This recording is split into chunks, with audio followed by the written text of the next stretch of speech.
What's going on, guys? You know what time it is, you know what we do here. Another massive update just came from Contractors Showdown ExfilZone, of course dropping only a few days after their last massive update. This one is huge and consists of a fairly large map rework on suburbs in their farm area. As these updates drop, I am having some thoughts about this game and the direction they want to take it. Also, I can't help but get the feeling that they are more concerned with giving us a complete finished game than expecting us to buy in on some sort of early beta test of a game. This game already feels very feature complete, and with how frequent and massive these updates are, I feel taken care of as a consumer who's expected to spend money on these early alpha phases in the game's development. So what I'd like to do with you here today is read you out these patch notes and give you my opinions and give you some insight on where I think they're going to take modular weapons and things like that. So onto these patch notes here, they've added a bunch of new weapons and weapon variants. The famous Australian AUG A3 9x19 para SMG olive. I did not know the AUG came in a 9mm. I guess this is a 9mm AUG. I did not know that existed, but they have the AUG A1, the STG 77, the 5x5 6x45 assault rifle in an olive color, the AUG A3, the STG 77 5x56x49 assault rifle FDE, the A3 CQB 5x5 6x45 assault rifle FDE, the A3 CQB 5x5 6x45 assault rifle. This is a cool one. It's like an AUG with more rails.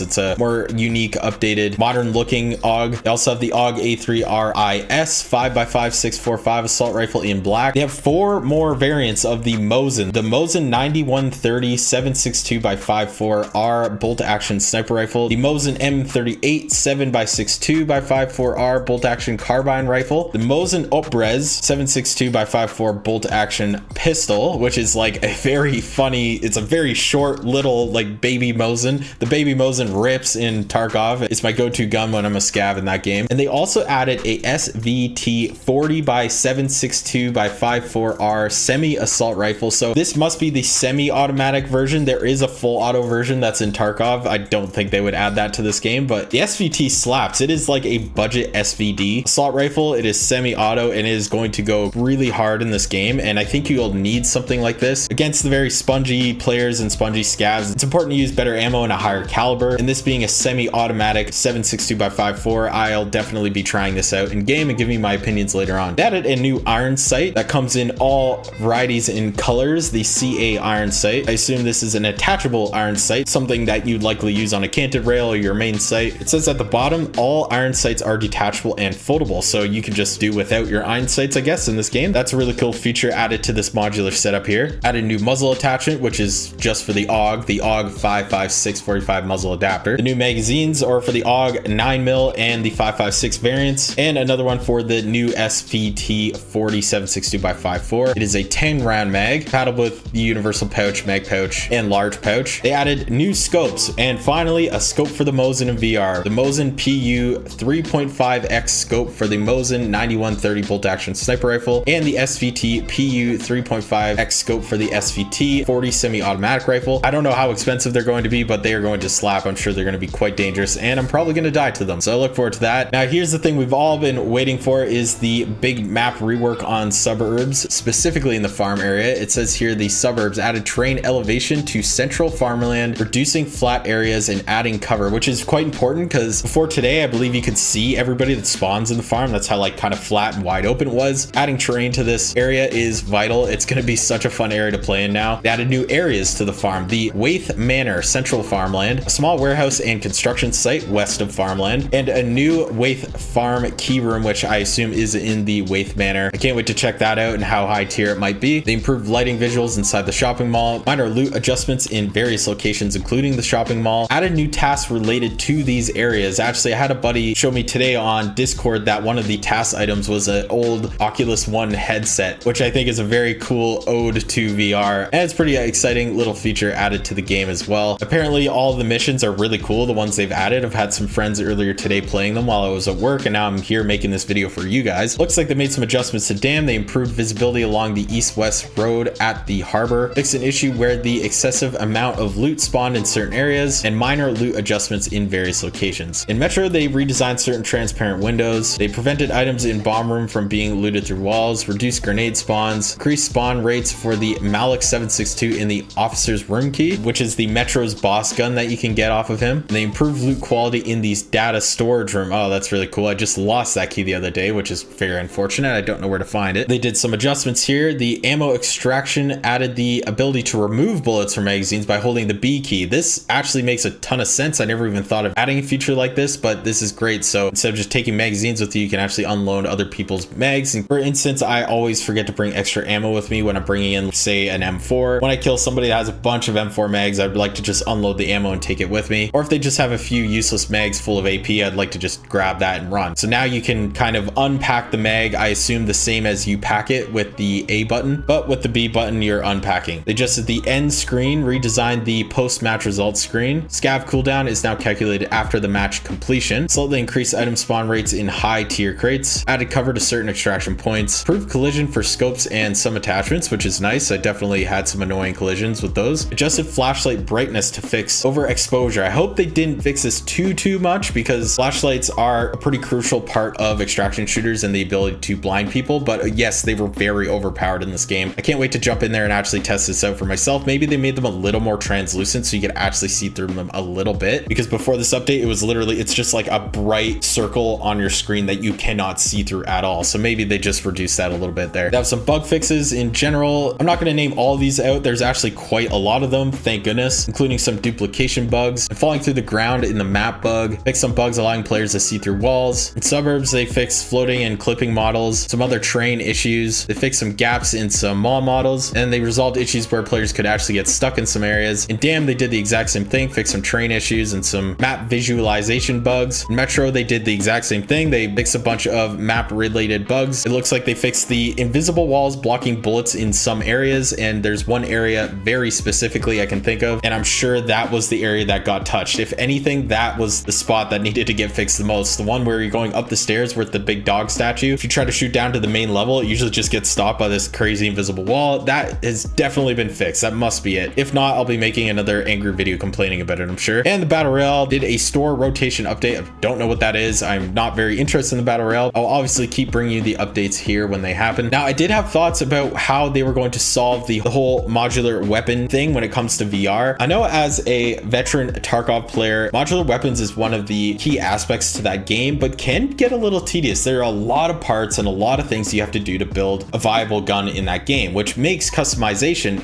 incredible. It makes it a really crucial part. But in Tarkov, throughout your wipe campaign, you're typically just changing a few things: a pistol grip, a handguard to add some rails, maybe the buttstock, and you're pretty much good to go. I don't really get too crazy with modifying weapons. Once you get used to it, many veteran players don't either. They just kind of slap together the things they know they like and the things they know they can get at specific traders and just go on their way to raid. I think how they're actually going to solve modular weapons in virtual reality specifically is just add this amount of weapon variants. In Contractor Showdown, we have a ton of weapon variants, and they kind of act as your modular weapon system. Right now, you have your 545 AK setup, and the three variants I can think of is just the one with the wooden handguard. You know, they have the second one up where it's similar, but instead of the wooden handguard, it has the 4 rail attachment up front. And then they have the third one, which is a variant that would represent a better buttstock, pistol grip, and more of a lightweight handguard with rails, kind of simulating modular weapons as upgraded variants of those weapons. This to me looks like a far more streamlined way to do modular weapons and makes so much sense. They added 4 different AUGs to this game, and I guarantee they're all going to have different functions and different stats in terms of what you can put on them and what kind of recoil reduction they'll have. And the Mosins seem like the same thing. It looks like you're going to have your carbine Mosins, your Mosins with the dovetail mounts that you can actually attach the Mosin scopes to, and then, you know, your standard Mosin that you can't attach a scope to. It's just the iron sights. These variants are going to add a lot of variety of what you can do with weapons. And as you get to the more expensive variant of the weapon, you can actually add more attachments, making the customization feel more unique. And it kind of gives us that modular feeling that we can have with our weapons, just buying those variants and having so much customizability in between them. I think adding actual modular weapons where you can change out dust covers and gas blocks and charging handles and all that really